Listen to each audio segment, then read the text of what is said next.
gone, and now there's so many of our viewers that want to keep that glow. So, Derek, you're taking a break from the makeover. We're going to talk a little bit about maintaining that glow. We've got Elizabeth, our model here. So what do we need to start thinking about when it comes to bronzers or self-tanners and making sure we have that color still? So step one to extend the glow is to exfoliate.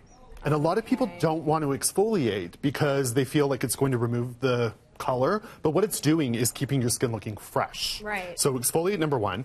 Then self-tan, maybe a couple of times a week. Okay. So body, face, whatever. And then we were talking about the blurring products, right? So a blurring product or a tinted moisturizer is a great base to start with. Okay. So that's kind of where you start. So then the next thing that you want to do is kind of bump up the tan. And so for that, I'm going to use a bronzer. Sorry, rewind. Forgot a step. I like using an illuminating primer. Okay, so because she already has a little bit of makeup on, I'm just going to kind of fake this, but I would use this all over before you do any of your makeup. But in this case, I'm just going to put it sort of on the temple, cheekbones, etc. But when you use an illuminating primer, it's giving you a bit of that soft glow, very, very subtle. And the key to this whole look is that you're doing layers that are subtle. Don't do anything that's too dramatic because it starts to look fake, starts to look like a pumpkin. And you don't want the glow to be the glow that you had at the peak of the summer. Think about when you started to get color early in the summer and how it just sort of got a little bit richer. You're kind of doing that as it fades into the fall season. Okay? So that's that. Then for bronzer, a couple of tricks. Really, it's about the placement. So your bronzer should be matte. Number one, without a lot of shimmer. Number two is there's two techniques that I use. One is either a W where I come up over the nose, the cheek, and that really mimics where we get sun. If you like more of a sculpted look, you do a number three.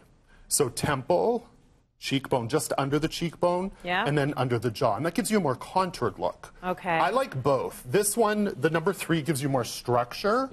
The W gives you, I've just been away on holiday, and it's a little bit more casual. So that's kind of the way that I would approach that. Lovely. On top of that, you would then layer a highlighter. Now, I just want to make a point for someone like that has darker skin like yourself. Right, because I was saying I would like to maintain my tan. I would love my summer look a little bit more than my winter look, but I don't think they make those products for some of my complexion. So the placement is the same. Highlighters you'll find without any trouble. For bronzer, you're not really going to for your color because it's not going to be dark enough. But if you go to like a mattifying powder or a powder foundation, the same trick works. So I would still do the number three or the W on a foundation powder that's a couple of shades darker than your complexion.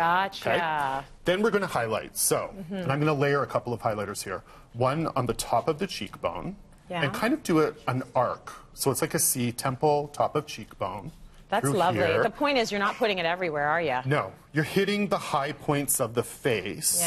And for some people, this is it. Stop, put a little bit of lip gloss on, and off you go. So if you just sort of see how that catches the light. Like, Elizabeth, your brows are ridiculous. They're so perfect. Totally oh my gosh. Beautiful. You did those yourself, right? No, they're just naturally like this. Oh, I'm naturally beautiful. Cut it out. Thanks, Mom. And then if you really want the glow, which is so popular right now, you can then accentuate the highlight just in the center of the top of the cheekbone and make it really kind of high Shazam. You know, it's that kind of season where you can play as we go into the fall season with more shimmer, more shine, and bump it up if you want. You put a little bit on your chin. Be strategic about it. Very much so. A little bit on the top, right through the bridge of the nose if you want, a little on the forehead, just subtle.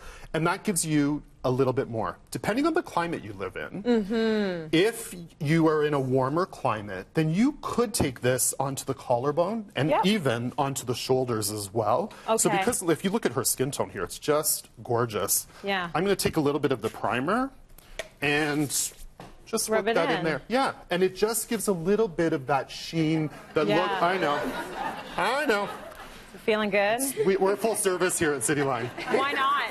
All all of those places that you want the light to just bounce off of, right? And if you look at it, it looks It makes a pretty. It looks difference. natural. It doesn't look contrived. No, it doesn't. And that's the key to it. And keep your skin well moisturized after the fall season or after summer. Yeah. Lots of body lotion, lots of gentle body washes in the shower so that it's really, really soft and supple. Those are such good tips. Thank you for that. And you look fabulous, Elizabeth.